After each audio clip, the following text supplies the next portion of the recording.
Alright, man. So Milo. After Milo is Nicole. Nicole Spitz is next. That's the sounds of Bruce Lee.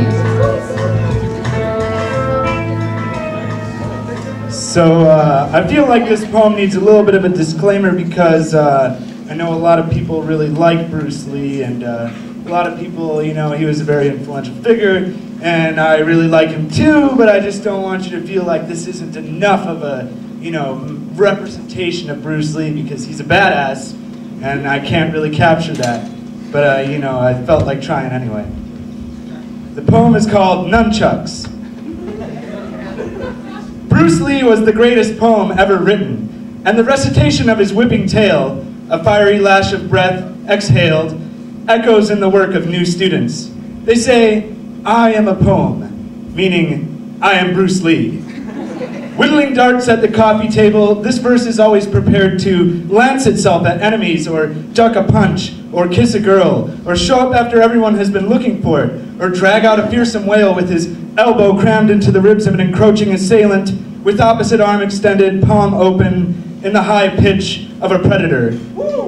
Stanza in a solid yellow outfit, on a motorcycle, he flaps with wind as a flag. Walt Whitman's lips in a fist, one language replaces another. When we pick up the phone, the operator speaks Italian. It becomes probable that life will end in a knife fight and with the local kingpin, because work is hard to find, and now your cousin is dead, his corpse in a frozen block, like a glass case. Again, the language has been translated. As Bruce Lee pulls again the language has been translated, and now the body speaks more than the warped conversations, as Bruce Lee pulls out a second set of nunchucks to spin furiously and wedge beneath his armpit, sucking his face with intent.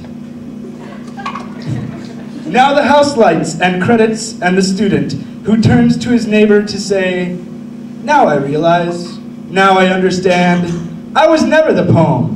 I was the man standing next to him, dressed in red, with a round cheeky face, smiling with an air of stock character from a canon I know nothing about. Emphatically, I point at him with 2 fingers and say, Chinese boxing! Yes!